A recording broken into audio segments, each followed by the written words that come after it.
Di konten Sila kali ini kita akan ngomongin soal kebakaran besar yang terjadi di Los Angeles berdampak kepada banyak orang termasuk orang-orang Indonesia yang tinggal di sana. Dan kenapa kebakaran di Los Angeles ini ada hubungannya dengan politisi. Proklamasi kemerdekaan Indonesia. First, believe in God. Kalau emang lu bener mendambakan duduk dialog sama Oke, ini bakal jadi video yang dibagi ke beberapa bagian ya. Bagian pertama adalah tentang gimana gue ketika dapat informasinya pertama kali. Seperti lu juga, gue dapat informasi itu banyak dari sosmed. Dan mungkin seperti lu juga, pada awalnya tuh gue gak punya bayangan skalanya seperti apa. Gue pikir tuh kebakarannya tuh di hutan dekat Los Angeles. Terus bahwa apinya membesar, ini sesuatu yang cukup lazim terjadi di Los Angeles, California. Untuk orang yang mungkin ngikutin pasti tahu bahwa California itu sering banget kebakaran. Hutan di area situ tuh sering banget kebakaran. Nah, gue pikir tuh emang hutannya. Sampai ketika kontennya makin banyak, pas gue perhatiin, loh ini mah masuk ke kotanya. Gue pelajari lagi, ternyata parah banget kebakarannya. Rumah-rumah pada kebakaran, orang pada kabur dari rumahnya masing-masing. Dan dari itu gue menangkap di bukitnya gitu. Di bukit. Karena kan konturnya gitu ya. Jadi kayak downtown, terus gitu ada yang tinggal di atas. Nah ini biasanya memang perumahan mewah biasanya. Artis-artis pada tinggal di situ. Tapi pas gue perhatiin ternyata kena ke warga sipil yang rumahnya biasa-biasa aja. Gue punya beberapa temen, cukup banyak menurut gue, bahkan di antara kota-kota di Amerika Serikat, teman orang Indonesia gue paling banyak di Los Angeles. Jadi gue langsung hubungi mereka. Ada beberapa orang, salah satunya mungkin lo kenal, Yafi, anak LA, konten kreator dengan judul YouTube anak LA. Dia pernah wawancara gue dan gue pernah wawancara dia juga, ada di YouTube gue, lo bisa cek. Nah, gue cek ke dia, gue cek ke beberapa orang yang tinggal. Ada temen gue, dia bilang, gue bilang lu tinggal di daerah mana, kena atau enggak? Dia bilang api baru aja nyala 10-15 menit dari rumah gue. Itu menggambarkan bahwa apinya tuh menjalar terus dan muncul di titik-titik baru. Temen gue bilang nggak tahu naiknya dari mana.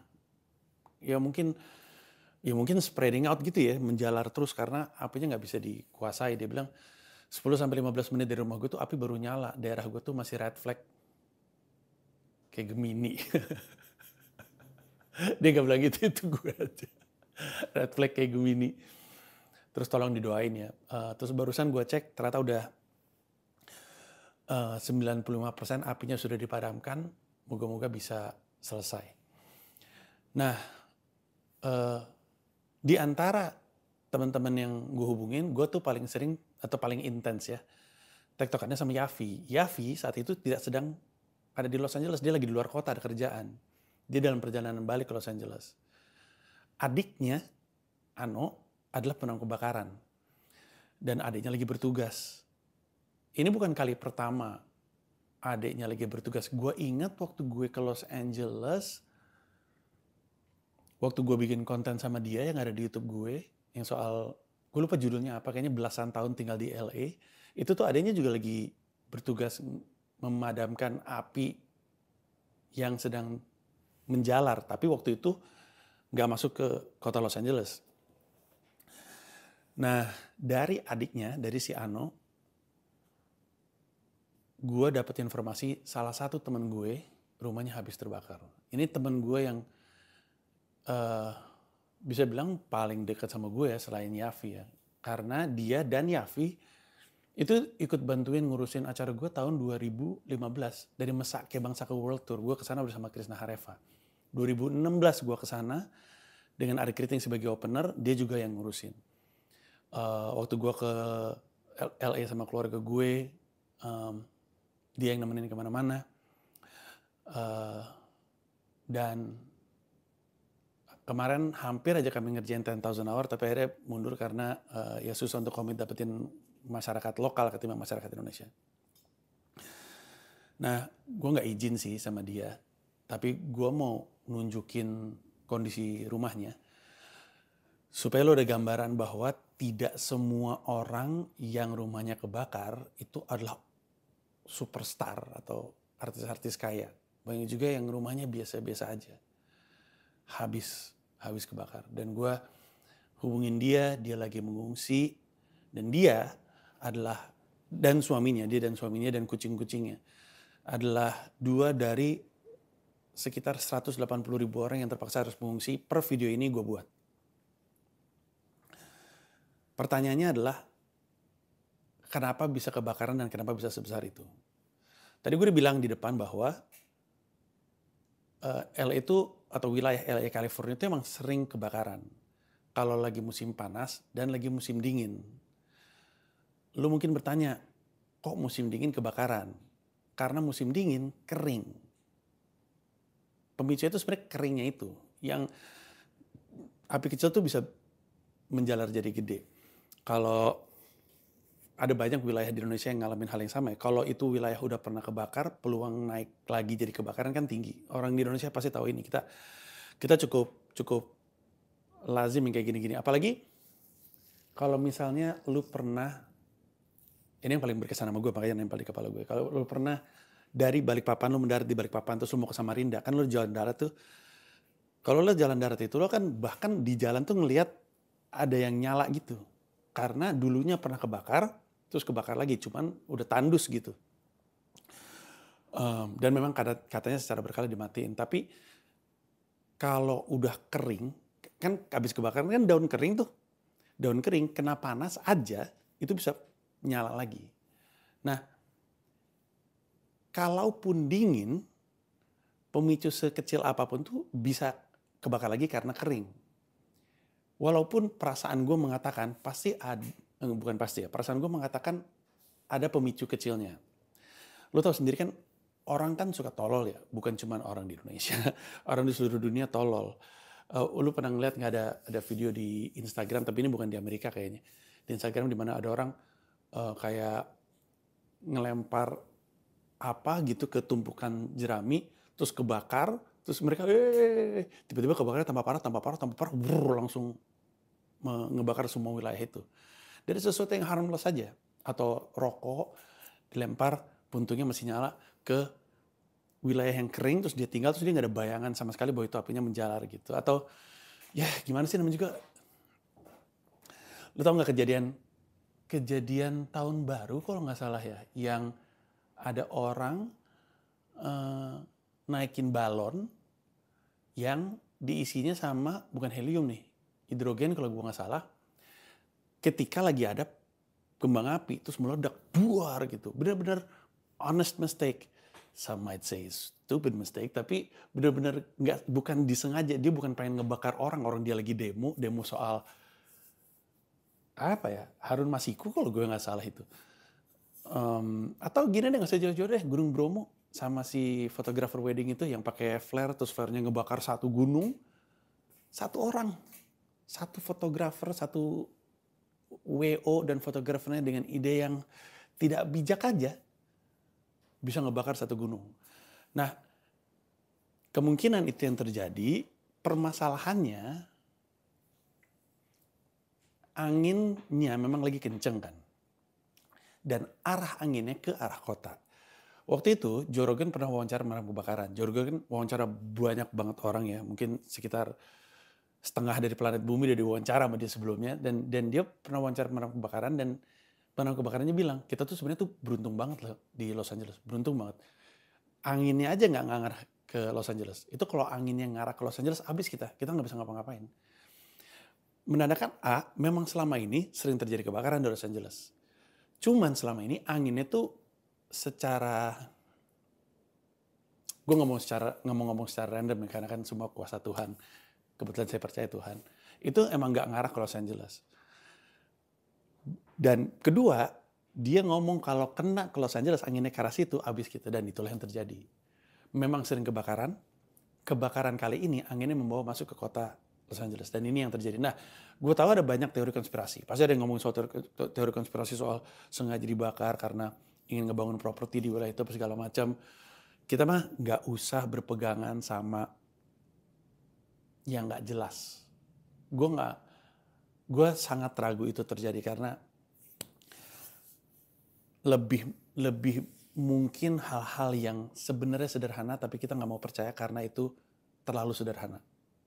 Kebayang maksud gue kayak mana mungkin kayak gitu, pasti lebih rumit lagi, pasti ada teori konspirasinya. Padahal kadang-kadang sering kali bahkan nggak ada teori konspirasi, emang cuman gitu aja. Kayak misalkan ada sebuah kejadian, wah ini pasti pengalihan isu. Enggak, emang itu pasangan selingkuh aja terus ketahuan.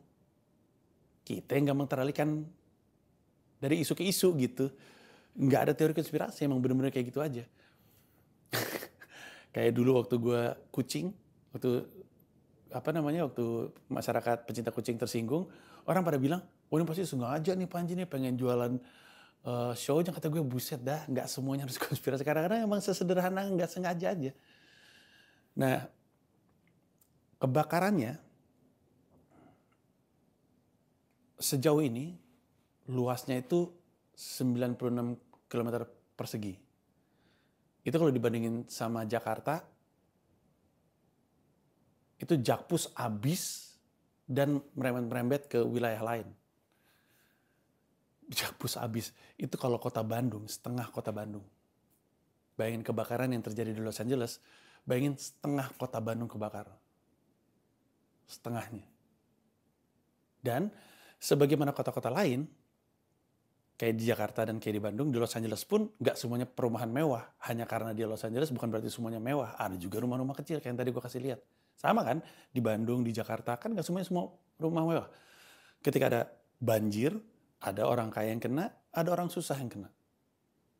Namanya juga kota. Nah itu yang juga terjadi di Los Angeles. Nah kebakaran yang terjadi di sana tuh susah sekali untuk diatasi.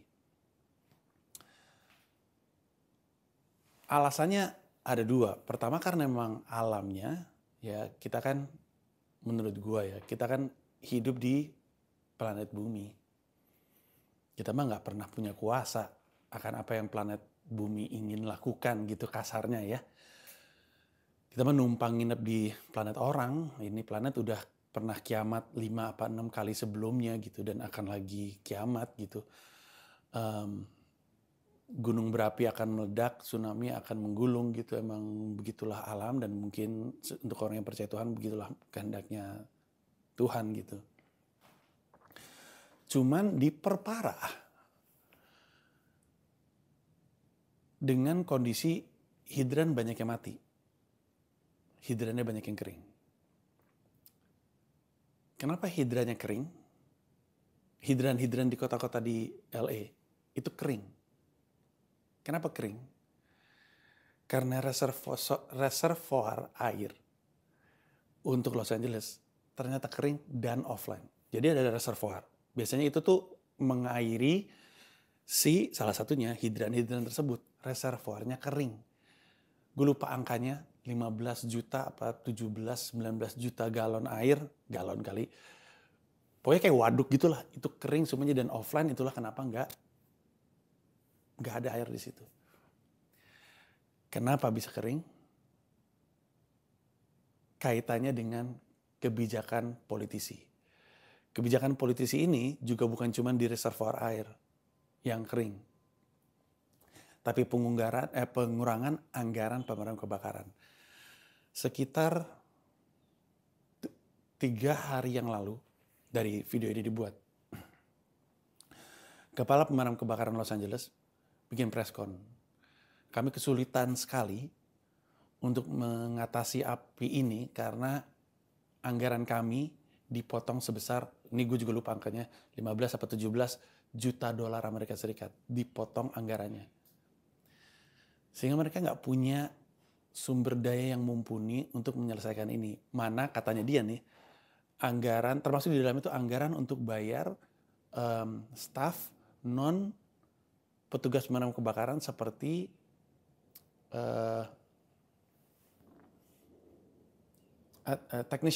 teknisi yang benerin alat. Dia bilang banyak sekali alat kami rusak. nggak dibenerin karena anggarannya memotong anggaran teknisi sipil yang ngebenerin ini semua.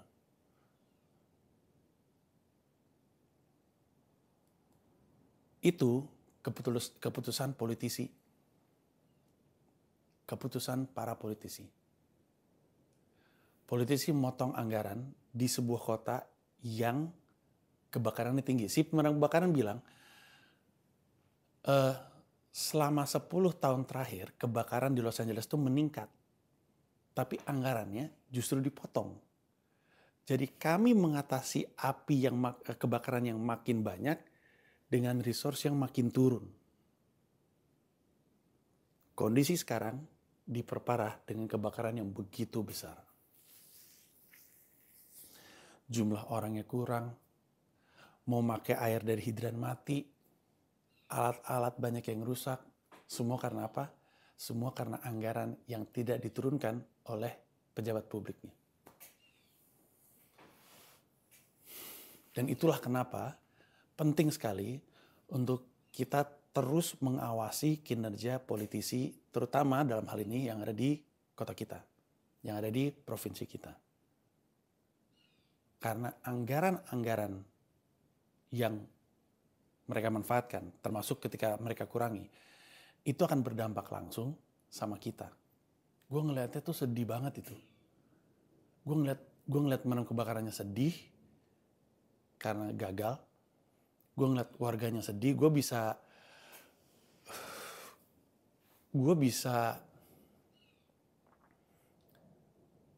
berempati lebih dari mungkin kebanyakan orang di Indonesia terutama, karena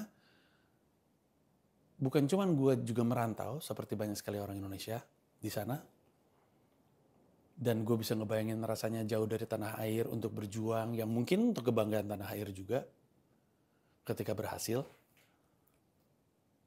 Tiba-tiba rumah ludes aja gitu, nggak punya tempat tinggal gitu. Dan gue ingat waktu itu pernah masuk di vlog gue juga. Gue lupa tapi bulan apa, di mana di Kanada lagi ada kebakaran hutan. Kebakaran hutan Kanadanya saking parahnya, langit di kota New York orange. Bener-bener orange aja. Karena kebakaran hutannya. Bahkan di rumah gue tuh bisa kecium kayak abunya gitu. Syirap, temen-temen juga bocah-bocah ya, keluar dari SMP pas ngeliat, keluar dari kelas ya, keluar dari sekolah, pulang sekolah. Dia kan SMP. Pas ngeliat anginnya kayak gitu langsung pada ngejerit anak-anak. Dan walaupun itu di Kanada, langit yang orange itu bikin kita mikir, aduh nyampe gak ya ke gue gitu. Sedikit aja, walaupun pada akhirnya gak nyampe. Dan dalam mungkin 3 hari kemudian hilang. Itulah kenapa kemudian gue inisiatif untuk bikin galang dana. Karena ini orang Indonesia juga yang terdampak.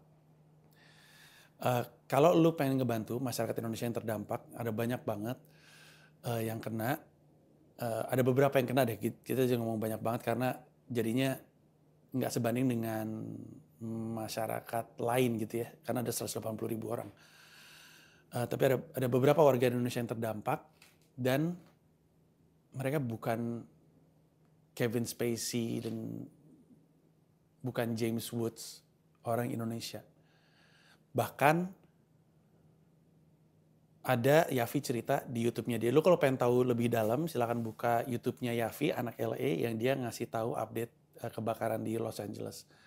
Video itu dibuka dengan nunjukin salah satu orang yang rumahnya kebakar itu orang Islam. Rumahnya habis kebakar. Dan Yafi cerita sama gue, salah satu yang rumahnya terdampak adalah orang Indonesia yang aktif banget di komunitas Islam Indonesia. Rumahnya terbakar. Nah kalau lu seperti gua tahu rasanya merantau dan tahu rasanya jauh dari keluarga, jauh dari rumah beneran ya, rumah sendiri, terus bisa ngebayangin pahitnya kehilangan semuanya yang sifatnya material, lu bisa ikut membantu menyumbang. Gua kerja sama teman-teman dari kitabisa.com. Lu bisa buka kitabisa.com/kebakaranLA, nyambung. dan bisa nyumbang di situ. Gue lihat ada beberapa komentar, maaf ya nggak bisa nyumbang banyak. Sebenarnya nggak ada sumbangan besar, nggak ada sumbangan kecil. Maunya nyumbang atau enggak, udah gitu aja. Mau bantu atau enggak. Kalau mau bantu alhamdulillah, nggak juga nggak apa-apa. Silakan sekali lagi kitabisa.com/kebakaran LA. Nah, ketika gue umumkan bahwa gue ngebuka donasi itu, seperti yang bisa lo bayangkan, kolom komentarnya tuh rame sekali. Lebih rame sama orang-orang yang mempertanyakan ngapain kita bantu mereka. Sebagian dari orang-orang itu nggak ngeh kalau ternyata gue lagi ngomongin orang Indonesia memang. Banyak yang mikir ngapain gue bantu orang Amerika. Orang Amerika mah dibantu pemerintah Amerika. Gitu ya. Tapi ini kan kita lagi ngomongin orang Indonesia. Kalau lo ngomong orang Amerika dibantu orang Amerika, itu juga berarti fokus mereka mungkin nggak ke imigran-imigran kayak saudara-saudara kita yang ada di sana. Sebagian ada yang berpikir gue mau bantu orang Amerika. Dan ya bukannya gue nggak mau ngebantu, tapi prioritas gue tentu orang Indonesia kan. Terus ada yang bertanya, atau menertawakan sih, biarin aja ngapain kan mereka di Amerika. Salah sendiri tinggal di Amerika. Ini sesuatu yang juga muncul di kolom YouTube-nya Yafi. Yang lagi ngebahas soal kebakaran di LA. Lo bisa ngelihat banyak sekali orang-orang yang punya nada serupa. Ada yang ngomong kayak gini sama gue di kolom komentar. Bang Panji kenapa nggak nyumbang untuk Palestina? Bang Panji kenapa nggak galang dana untuk orang Indonesia yang kehilangan rumah? Mas Panji kenapa nggak bantuin orang Indonesia yang juga kena bencana? Loh, gue sering banget nyumbang untuk banjir yang terjadi di Jakarta. Barang, baju, segala macam gue banyak banget memberikan sumbangan ke PMI, pusat yang di Keramat. Saking seringnya, lu ke PMI Keramat dan tanya aja sama mereka, emang benar Panji hampir tiap tahun selalu nyumbang barang-barang? Mereka kan bilang iya. Orang ketika gue ngetro barang, dibilang, wah Mas Panji lagi nih. Gue bahkan juga di PMI sering nyumbang darah kepada anak yang membutuhkan darah thalassemia. Saking seringnya, sampai hafal mereka. Mas Panji seringnya ke sini. Gue nyumbang darah untuk Indonesia. Gue nyumbang barang dan keperluan orang-orang yang lagi di pengungsian ketika ada bencana terhadap orang Indonesia. Waktu masjid, mungkin lebih tepatnya musola atau mungkin surau ya di Tolikara, Papua, yang terbakar karena konflik horizontal masyarakat di situ, gue bikin galang dana. Waktu Palestina, yang paling dekat aja nih, tahun lalu di bulan Juni gue bikin galang dana juga. Dan gue mendirikan Yayasan Pita Kuning untuk membantu adik-adik pasien kanker yang tidak mampu dari tahun 2007. Lu belum kenal gue bahkan, mungkin lu masih kecil, mungkin lu belum lahir. Gue kan nggak tahu umur yang nonton video ini. Kalau gue mah udah aman. Orang Indonesia gue bantu, aman gue mah. Pertanyaannya, lu ngebantu nggak? Gak usah nanya nih, Bang Panji udah nyumbang Palestina, Mas Panji udah nyumbang masyarakat Indonesia, udah itu semua udah. Gue mah aman, alhamdulillah. Gue bantu mereka, gue buka galang dana. Pertanyaannya lu tuh nyuruh-nyuruh gue, nyuruh-nyuruh orang untuk bikin galang dana ini, galang dana itu, tapi lu ngebantu enggak? Dan kalaupun lu enggak, karena lu gak punya duit, lu bikin galang dananya enggak? Gak usah khawatir soal gue, gak usah khawatir sama yang lain. Lu nyumbang atau enggak? Dan inilah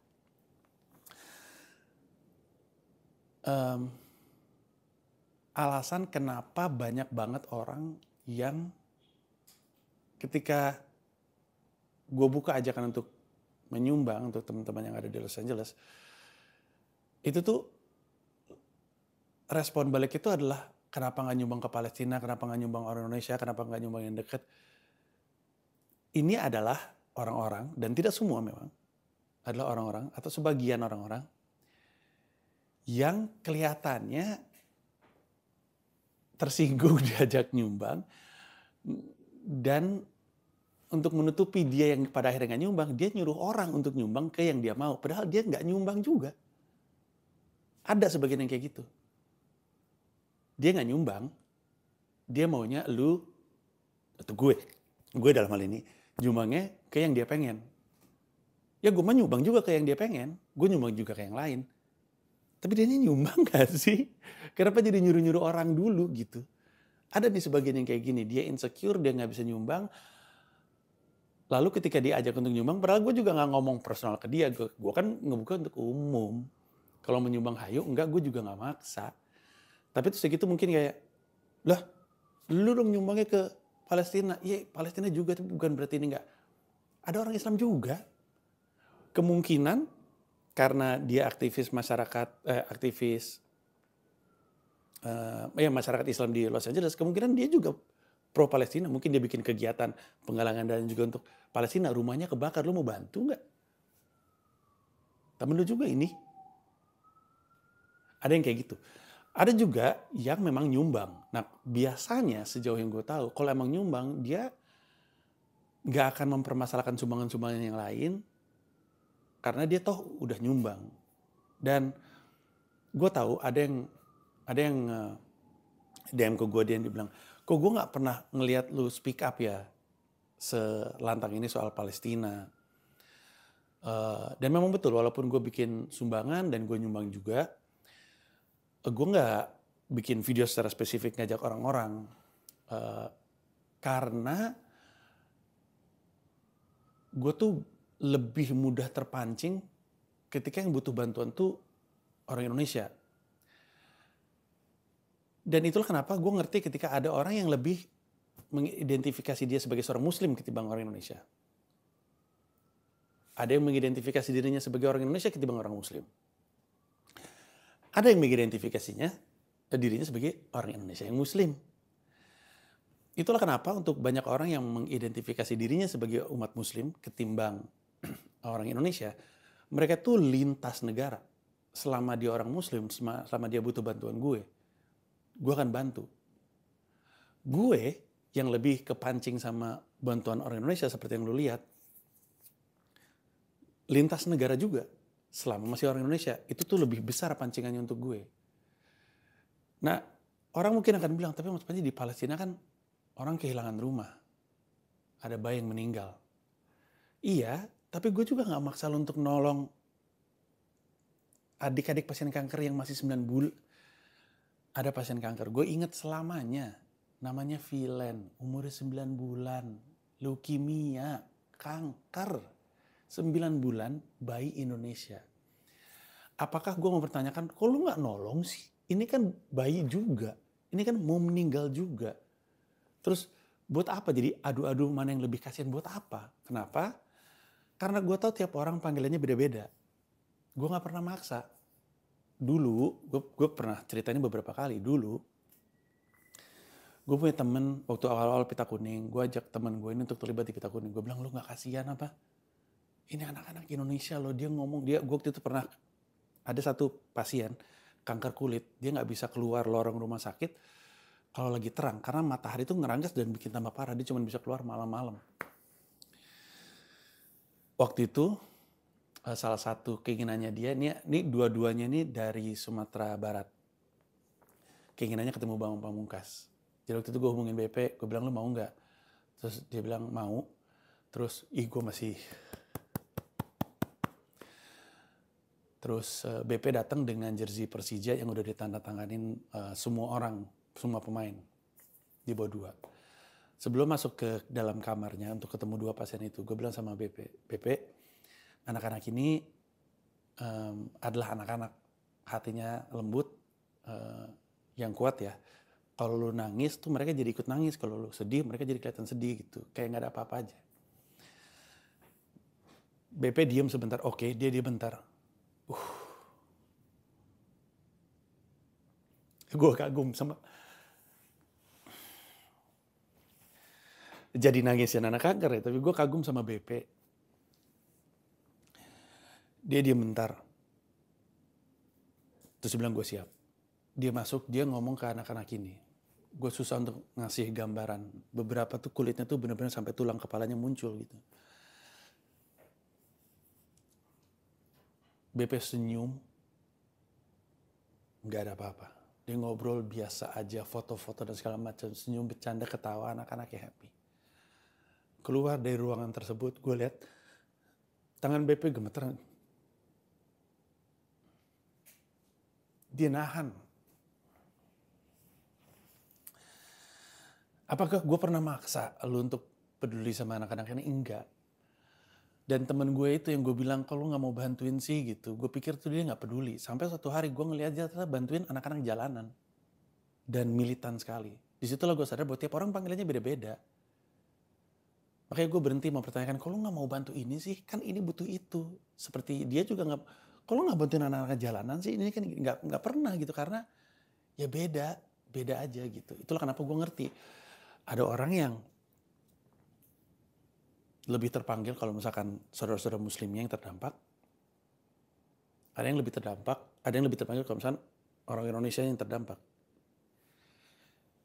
Teman-teman muslim akan ngebantu teman-teman muslim lintas negara, termasuk sampai Palestina.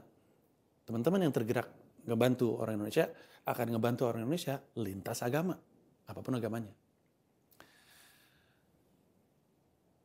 Tapi dalam hal ini yang terdampak juga orang Islam.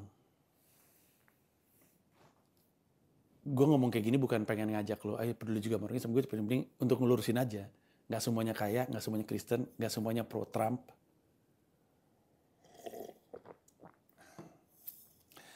Dan pertanyaannya sekarang, kalaupun kita terbiasa ngebantu orang-orang yang ada di golongan kita, apakah kemudian kita bersedia untuk membantu orang yang di luar golongan kita? Apakah karena dia kaya terus gak perlu dibantu? Apakah karena dia Kristen gak perlu dibantu? Apakah karena dia orang Palestina bukan orang Indonesia terus gak perlu dibantu? Apakah karena dia merantau gak perlu dibantu? Apakah kita hanya bersedia untuk membantu golongan-golongan kita sendiri? Usul gue, walaupun gue ngerti kenapa, usul gue, kita mulai belajar untuk ngebantu atau bersedia untuk ngebantu orang-orang yang di luar kalangan kita. Di luar golongan kita. Kenapa? Karena itulah menurut gue alasan kenapa politisinya LA itu kayak gitu.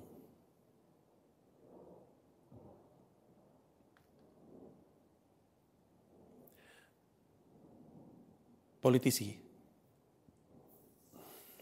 Kalau di Indonesia tuh anggota DPR, para menteri, para kepala lembaga,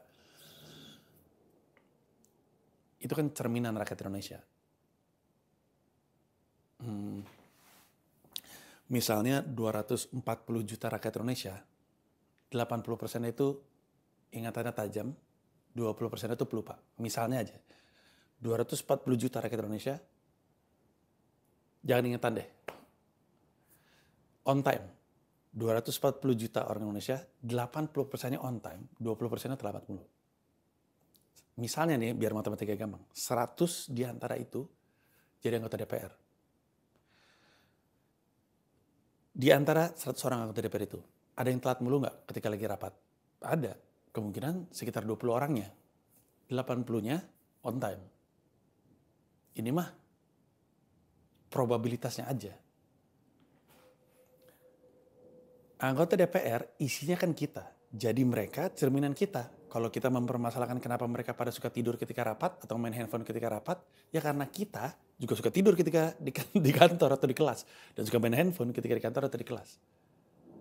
Ketika kita mempertanyakan, kenapa sih anggota DPR kerjanya melanggar hukum dulu? Ya karena kita juga suka melanggar hukum. Kita suka masuk jalur busway, naik ke trotoar. Mereka itu cerminan kita.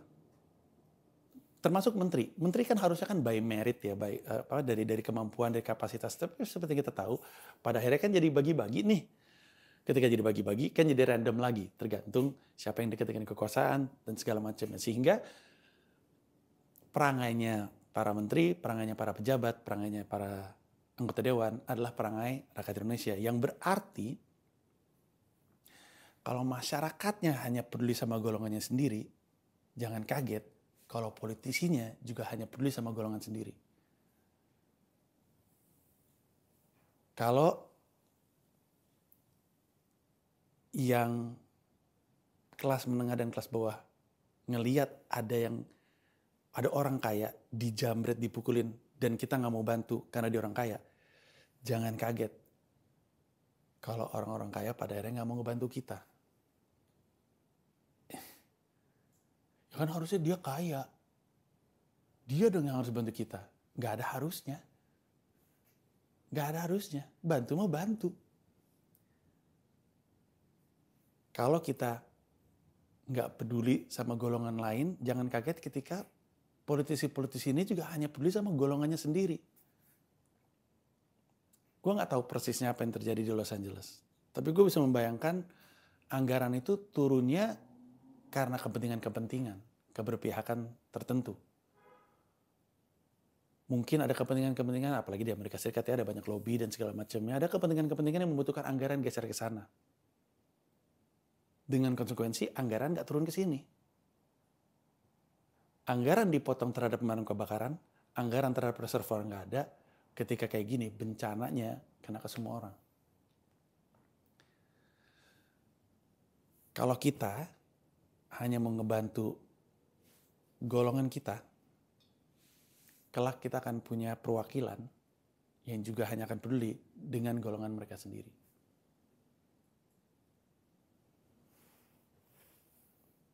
Pada akhirnya gue nggak maksa. Tapi mungkin video ini juga didesain untuk membuat orang nggak maksa. Tiap orang panggilan Jawanya beda-beda. Waktu itu ada yang nanya sama gue, pas live kayaknya ya, dia nanya gini, menurut lu kemanusiaan di atas agama atau agama di atas kemanusiaan? Pertanyaan itu aneh menurut gue. Tapi gue ngerti. Pertanyaan itu kesannya adalah, kalau keagamaan di atas kemanusiaan, maka dia akan membantu orang yang seagama. Ini kalau kita spesifik ngomongin soal bantuan ya. Tentu kalau kita ngomongin soal poin yang lebih besar, beda lagi pemaknaannya. Tapi keagamaan di atas kemanusiaan akan membantu yang seagama regardless manusianya. Kemanusiaan di atas keagamaan akan membantu manusia regardless agamanya. Kurang lebih kan kayak gitu. Tapi gue ngerasa aneh, karena menurut gue, emang kemanusiaan gak bisa beragama? Emang gak bisa gitu gue peduli sama orang, baik hanya karena dia manusia juga kayak gue, ataupun karena dia seagama sama gue, kan bisa dua-duanya. Tentu ada yang lebih kuat, wajar, tapi bukan berarti kemudian hilang kan gitu. Seperti gue pernah bikin bantuan terhadap Palestina, walaupun gak sekarang waktu gue bantuin orang Indonesia. Kurang lebihnya. Tapi emang harus kita akuin aneh banget sih. Lu bisa lihat di Twitter, lu bisa temukan sampai sekarang. Waktu gue bikin galang dana untuk bikin masjid. Pernah kepikiran gak lu? Bakal ada yang nyerang lu karena galang dana akibat masjid kebakar. Surau. Pernah kebayang gak lu? Surau kebakar. Terus gue bikin galang dana. Kalau gak salah waktu itu 200 juta sehari atau 300 juta sehari, gue lupa. Terus masih diserang. Kebayang gak lu? Diserang gue. Diserang karena katanya karena waktu itu konflik sosial kan, lagi ada konflik sosial waktu itu. Katanya gue mengalihkan permasalahannya. Permasalahan sosial itu belum selesai. Jangan dulu ngomongin ngebangun masjid, selesaiin dulu, kata gue. Ya tapi masa orang gak sholat? Masa orang pengen punya rumah ibadah, tempat ibadah gak boleh gitu? Gue masih gak habis pikir sih kenapa gue diserang. Waktu gue bikin galang dana untuk Palestina di bulan Juni tahun lalu, kayaknya tahun lalu deh. Tahun lalu ya? Ya tahun lalu. Kok tahun lalu?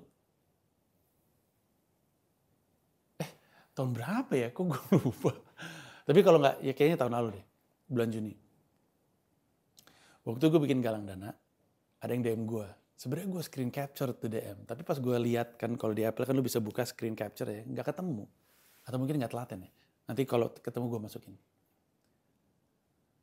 Ada yang DM gue bilang gini, nggak usah sok peduli sama masyarakat Palestina, sholat aja dulu. Pertama-tama, saya memang jarang sholat, saya akuin. Tapi masa karena lu tahu gue jarang sholat, lalu keinginan gue untuk membantu dikasih komen seperti itu?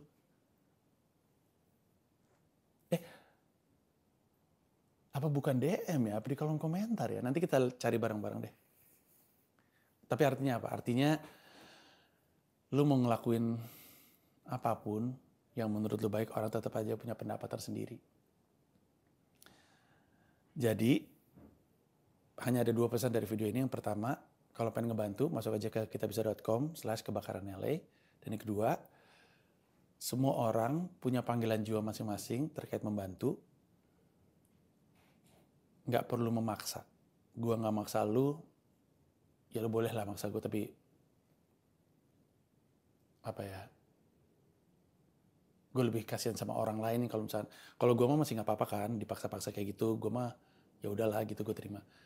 Tapi sebaiknya kita nggak maksa-maksa orang lain gitu untuk ngebantu sesuai yang lo mau. Kalau lo pengen ngebantu pihak-pihak tertentu, golongan tertentu, ya bantu aja, nggak usah ngajak-ngajak orang. Sebagaimana gue juga nggak pernah maksa lo untuk bantuin adik-adik pasien kanker yang tidak mampu. Dan kita bisa sama-sama tolong, karena banyak yang butuh pertolongan. Ada yang butuh pertolongan karena nggak punya kerjaan. Ada yang butuh pertolongan karena dijajah Israel. Ada yang butuh pertolongan karena bencana alam. Ada yang butuh pertolongan karena tanahnya direbut sama perusahaan, korporasi, atau bahkan sama pemerintah daerah. Ada yang kena permasalahan karena aparat. Semua ini butuh bantuan. Masa semuanya hanya boleh ngebantu satu? Kan enggak. Harus sama-sama ngebantu. Lu ngebantu yang ini, gue ngebantu yang itu.